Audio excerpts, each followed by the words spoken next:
Hi, I'm Matthew Herzberg, and this is the Myopia Mindset. For this episode, I have Dr. Glenda Aleman. She is an incredible story. She has a great perspective on a myopia management practice about Ortho-K and where she's come from, her journey. I mean, this is such an inspiring story. She has taught me so much, and I learned something from her every time we speak. If you are a paid supporter of the Myopia Mindset, if you went to myopiamindset.substack.com, you'll be getting an extended version of this episode, and you are in for a treat. All right, let's get to it.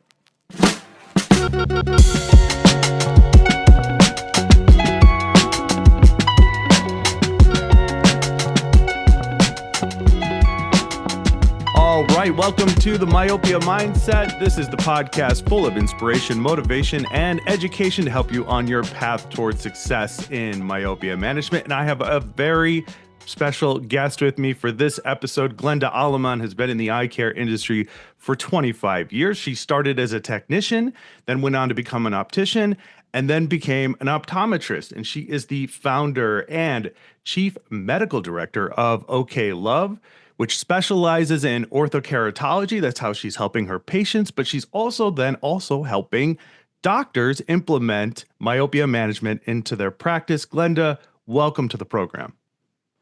Hi, Matthew. Thank you so much for having me. And first and foremost, I just want to say how grateful I am to be here because, we'd love to share the love about myopia. But for me, this is full circle because my biggest mentor has been Dr. Kerry Hesberg, your father. And so I find this so special to be here with you today when, I owe so much of my learnings to your father. Definitely. Yeah. And Glenda is a perfect example. I say all the time on the podcast that Kerry has inspired and helped instruct so many doctors find their path to success with myopia management.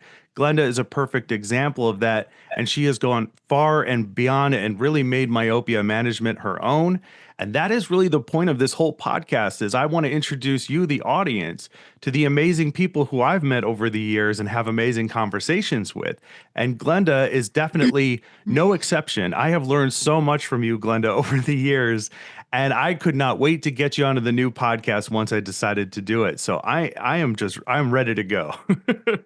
All right. Yeah. Thrilled to be here. So let's go. Let's do it. All right. So a little bit of housekeeping up front. Glenda, why don't you let us know how our audience can get in touch with you if they have questions about anything in this episode or just want to reach out and contact you?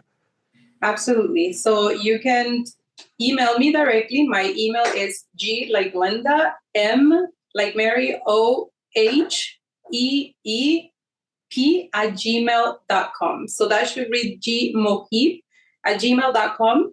I'm also happy to share my cell phone with anyone and feel free to text me. And my cell phone number is 954-854-7910. Sometimes I'm a little slow responding, but if I don't text you back, just hit me again and I will get back to you. All right. Yes. And also, if anything in this episode you liked, enjoyed, learned from, definitely like and subscribe. Give us a 5-star review wherever you found it. It really helps us get the word out, helps us spread the message about myopia management and how awesome it is. All right. So, Glenda, I've got so many things I want to talk about. I'm just brimming with energy here.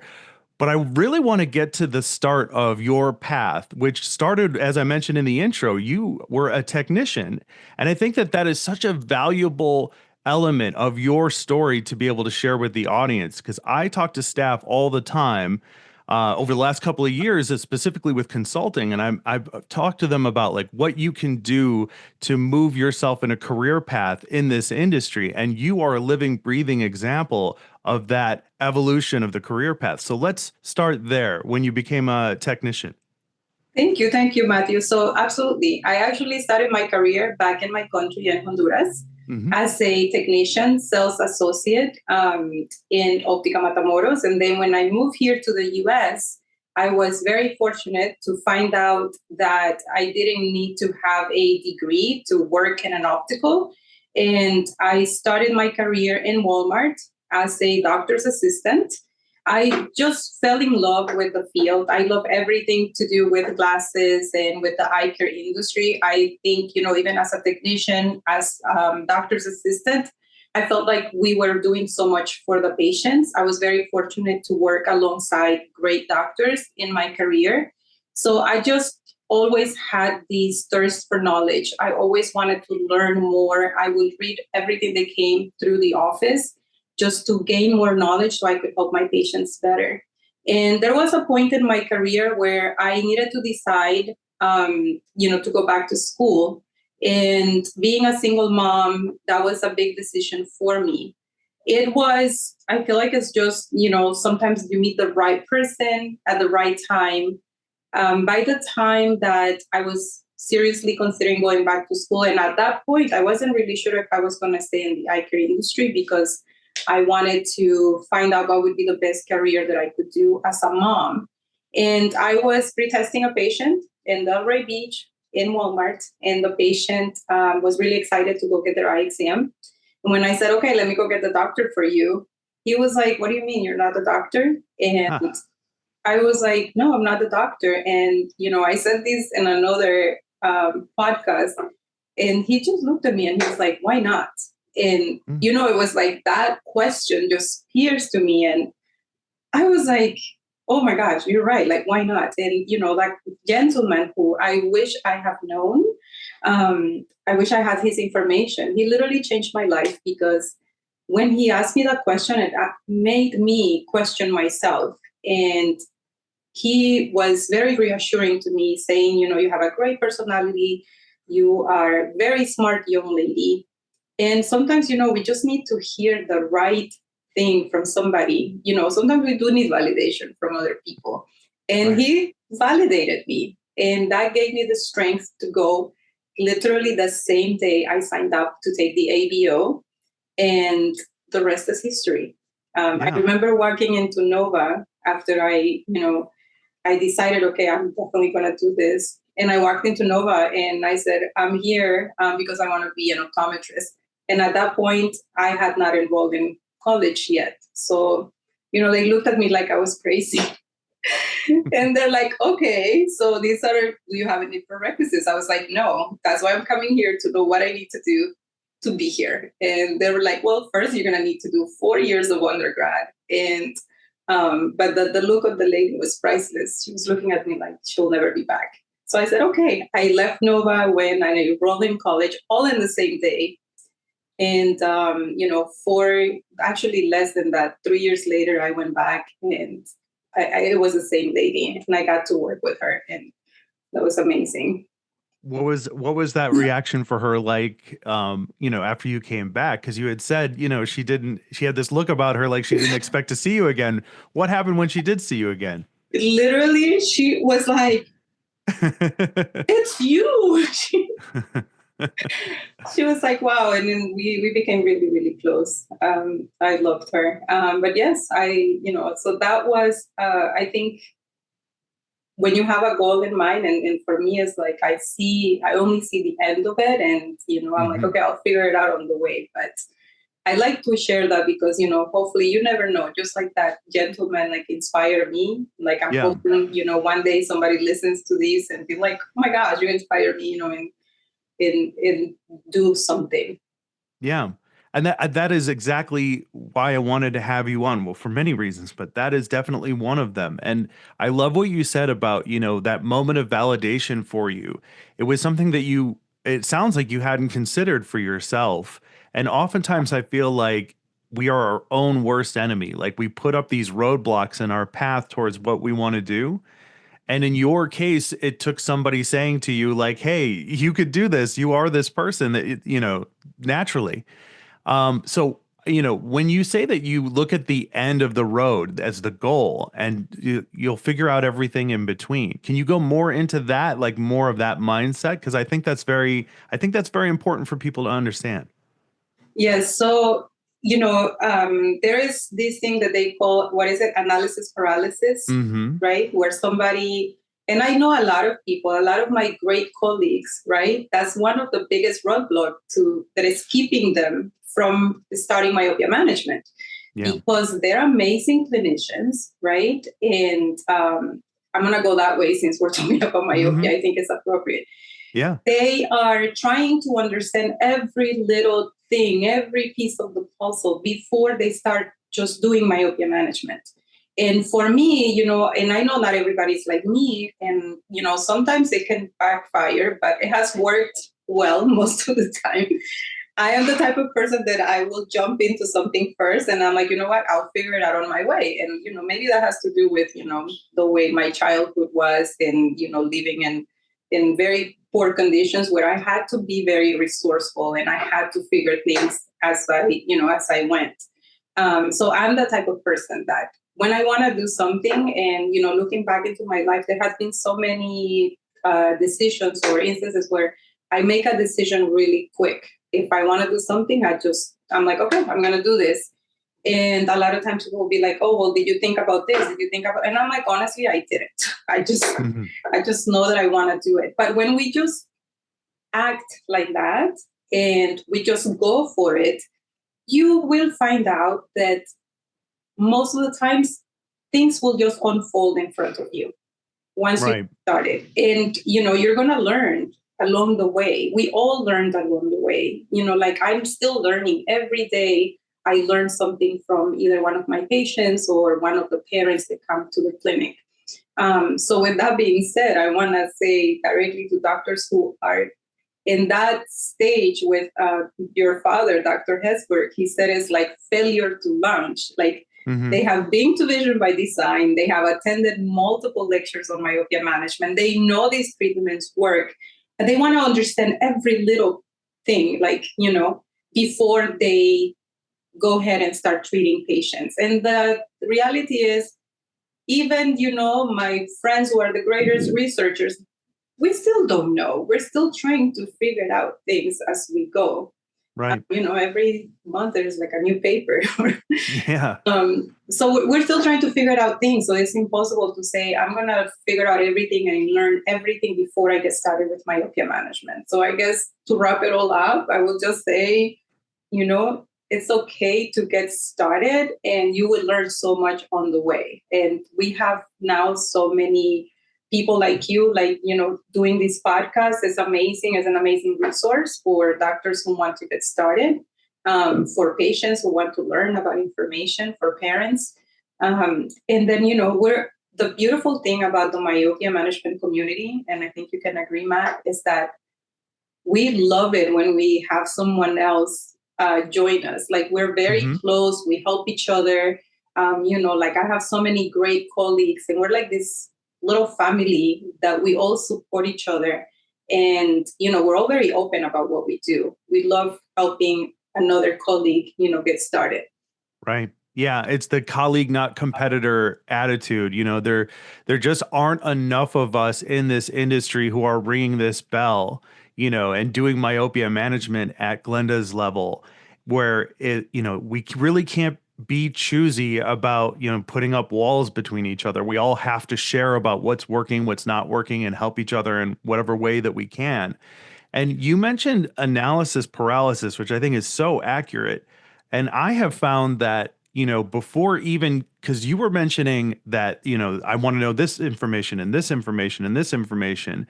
And I have found a lot of doctors even fail to get to that point where they're like, well, I can't be the expert, so I can't position myself as somebody who's doing myopia management. I think that I think is equally as bad as the what is the saying? Like with the AAOMC, we say go all in, and Glenda is the living embodiment of going all in. She's just drinking from that fire hose. She jumps into the deep end. She's ready to take it on. But like, what kind of advice can we give for the doctors who are like, I'm not an expert. What are like 3 things that we can tell them? Like, just do these 3 things to get started and go Number on. number one, I would say everybody has a role to play when it comes to myopia management. And not everyone has to become an orthokeratologist or a myopia expert, but we all have a role to play, a very important role. And, I'm always advocating for my colleagues who just plain out would say, you know what, I don't work with pediatrics and I am not going to do myopia management. And they are one of my favorite people because at least they know where they stand. Right. They're not in between. They're not like undecided. For those practitioners who, just know very clear in their head that they don't want to get into myopia management, you still have a very important role to play in this whole space of myopia management. And that is that you need to educate the patients. That's all you got to do. Just mention to the patients, hey, your child is progressing, their myopia is getting worse. There are myopia management experts that can help your child. And I had a patient with his mother in my office on Saturday. And this little child, he's -10, which, it's a lot of myopia for a 10-year-old. And his mother was like, oh my gosh, she said, Dr. Salima, who is the doctor that referred him to me. She wasn't saying, Dr. Glenda, you changed my life. No, she said, Dr. Salima changed my child's life. I am so thankful, so grateful to her for telling me about you. And Right. she just kept on saying, like, how grateful she was that she found Dr. Salima because she guided her and sent her to me. And I literally asked her, can you please say that? Because I think it's so important for, the primary care physicians or, a dry eye specialist who doesn't want anything to do with myopia to know that they are changing these patients' lives and that the patients are so grateful to them. So that's number one. Number one, I think all of us, that applies to everybody. We need to educate the parents. It's our job, it's our duty to let them know what are the treatments there that are available. Number two is if you are actually considering on getting started with myopia management, you will find that once you have the conversation, it's all going to evolve on its own because parents are actually very interested in myopia management. And you want to get started by having the conversation with the parents. And if you don't feel fully confident to start right away, I would say put something on your calendar where you have a day where you're going to do myopia management consultation. That's going to give you a little bit of time to gather enough patients and to prepare, get information, and get ready, where you have one day where you're going to kind of do a pre-launch of your myopia management practice.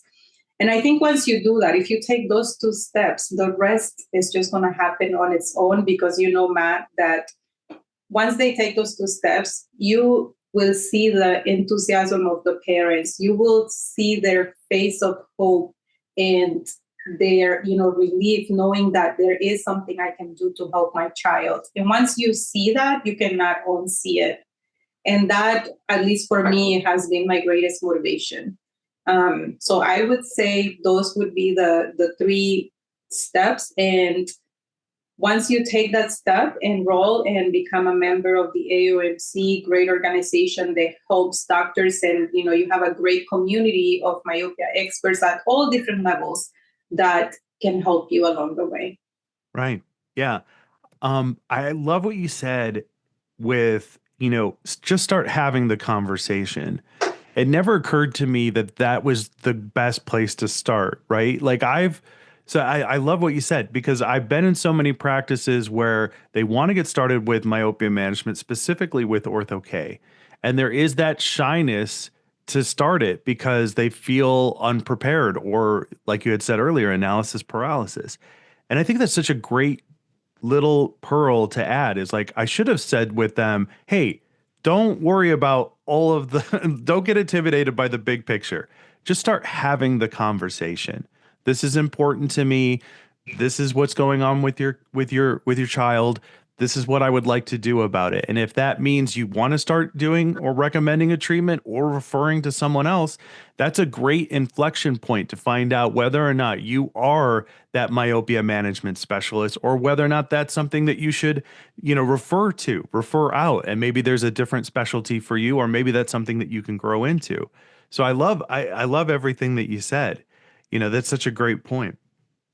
I have a shout out to do, and it's kind of also like a story relating to this specifically because there is this new doctor in town. She is killing it, and one day I'm sure you're gonna have her here speaking. Dr. Kiran G. in New York. And everybody knows me in the industry. I'm terrible with names. Right now, her last name escapes me. But Kiranj, she is in New Jersey. And I met with her at Vision Expo, and we had this kind of conversation. And she was like, "How do I get started?" And I literally told her, "Start having the conversation. Start having the conversation. Set a date and talk." Just what I shared with you guys. Well, Right. she took my advice, literally. And she actually also was going to attend our boot camp in New York because she's amazing. She started having the conversation. She called me like 2 weeks after, and she's like, "Glenda, I have my first 2 cases of ortho-K. Do I wait? What do I do?" I'm like, "You're not waiting. This is what we're going to do." And, I got her all set up. She got her topographer.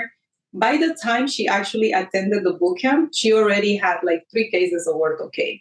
That's But this is awesome. the difference between, just like going with it and, trying to figure out everything. And I was like, no, no, no, you don't want to wait. If you're ready for it, I'll help you take the patients and then we'll figure it out. And so it's amazing. She's Yeah. awesome. She's killing it. And she is in a Costco.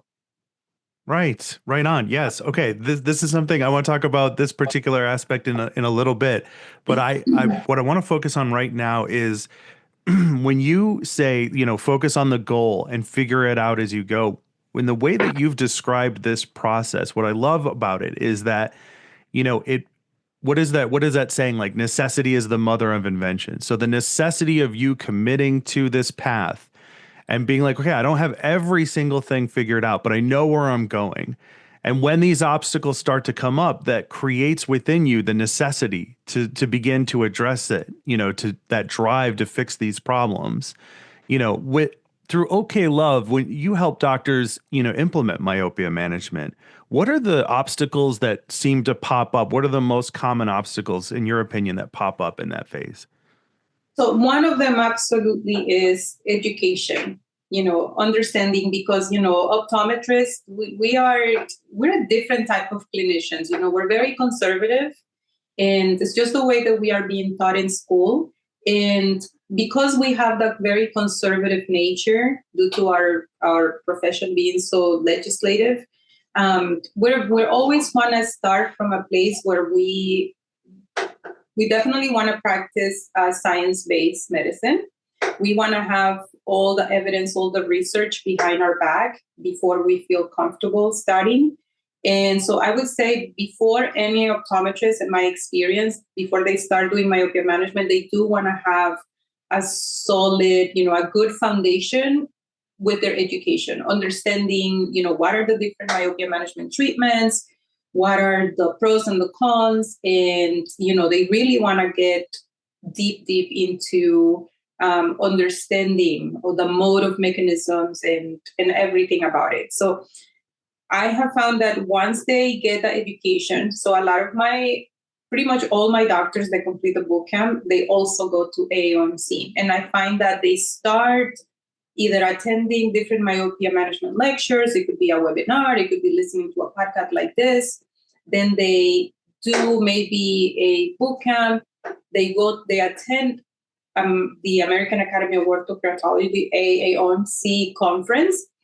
And once they have that solid background, that knowledge, I find that that's when they feel comfortable about starting, even just having the conversations. The second barrier is obviously, financial. I have now different network groups, and working with people that comes from other businesses, I realized that optometry is not a very lucrative business. Unfortunately, we don't know a lot about business. And what I'm finding out is that, we actually struggle financially. And for a doctor to go and invest into a specialized equipment, it takes a lot. And a lot of the blockages, that we don't understand the business and the finance aspect of it. So that is another big barrier, is getting those doctors to commit to make that financial investment. Now, once they do it, they're like, oh my gosh, once we jump and we get into purchasing those equipments, we know that we're going to have enough patients that the equipment is going to pay on its own, and you are going to have your return on investment. But that is one of the biggest challenges. And the other challenge is this misconception that parents are not going to be willing to pay for these treatments. That's the biggest misconception that that we have. And I have to practice. So OK Love is a private practice that is dedicated specifically to myopia management. Every patient that comes in there comes in for ortho-K. So that's a very unique and very different business. I don't face a lot of the challenges that other myopia management experts face because patients are coming to me for myopia management. Now, the other practice that I have is inside a Walmart. And this Walmart is in one of the most underserved communities here in Hialeah in Miami. And the type of parents that I have, a lot of them, they're hardworking people. I mean, they work in construction, they're mechanics, they're working in Dunkin' Donuts, they're cleaning houses. This is what they do. So you can imagine these people don't have a lot of money. And I say that because I started my myopia management practice in Walmart and seeing that these patients, I remember my very first patient, the mother was willing. She said, Dr. Aleman, I'll do whatever I need to do. I'll work 3 jobs if I have to. She was even willing to go to a different office to get topographies done for her son to come back to me because I didn't have a topographer at the time. And to see that mother, being willing to do all of that for her son, that's when it clicked to me that, once we present these treatments to the parents, every parent wants to help their child and they will do whatever they need to do to help their child. What we cannot do is deprive them of that option, not telling the parents that there are treatments. That's what to me is completely unacceptable. Like I cannot even conceive the idea of not saying something to the parents, seeing a child that is progressing. Yeah, and this is one of the greatest lessons that I've learned being in this industry, and I learned it from Glenda, is that it is inappropriate for you to make that decision for that parent, regardless of what their background is, how much money they make, where they come from. You are doing them an injustice if you make the decision for them by not telling them about myopia management. And Glenda opened my eyes about this. Like, this isn't something I learned at Herzberg Optical. You are being disrespectful to that parent if you don't make it their decision. Let them turn you down. If they can't afford it and they don't want to spend the money, let them tell you that's the case. Do not take that away from them. Glenda, when did you first learn this lesson? Because I think, if I'm remembering correctly, it comes from your days either as a technician or an optician, like very early in your career. Is that correct? That is right. You want me to share my tortilla story? But I think that's a very valuable lesson. It changed my life. I was working in Honduras in this optical, and every morning coming to the optical, we stopped by the corner, and this sweet lady was selling tortillas, and we'll buy tortillas, we get an avocado, and then we'll eat that, delicious tortilla with avocado, and that would be our breakfast. And we stop by and see this lady every single day. One day, this sweet lady comes into the optical to buy, to get an eye exam and to buy glasses. I wanted to help her because, we knew her, we developed a relationship. So when I went to help her, I said, oh my gosh, come over here. You have your prescription. I'm going to help you get your glasses. And I walked her over to the economy frame board. And when she saw that, she's like, and excuse my language, she's like, what the hell is this? And I was like, I'm going to help you, choose your frame because you just got your eye exam. And I'm going to help you choose a frame so we can get your glasses for you. And she's like, and why are you showing me this ugly stuff? She's like, I don't want one of these terrible frames. They're ugly. She's like, and then she stopped and she said, oh, I see. She's like, you brought me here because I sell tortillas. And you don't think my money is worth it. And I was like, I to now, it's like my whole face, I feel like she's still standing in front of me. I'm like, I just wanted to like open a hole in the ground and the ground to swallow me. And I was like, oh my God, I just felt so bad. And she said, you thought you took me here because I sell tortillas, and you don't think I can afford anything else. But she's like, yeah, you're right. I sell tortillas. I work really, really hard. And, tortillas was like, a stack like this was like 5 cents. And she said, I work really hard and I've been saving money for a long time because I've been, coming here, and there was one frame that she wanted, that it was a high-end frame. And she said, I'm going to buy this nice frame, and guess what? You're not going to get my commission.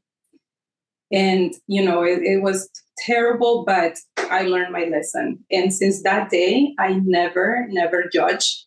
And, I hope that a lot of my colleagues are listening to this, because this happens a lot, specifically in our profession. We tend to be like, oh, no, they can afford that frame, or no, we're not going to tell them about this treatment, or, and we're making those decisions for them. And we don't know how we actually might be offending that, parent or that patient.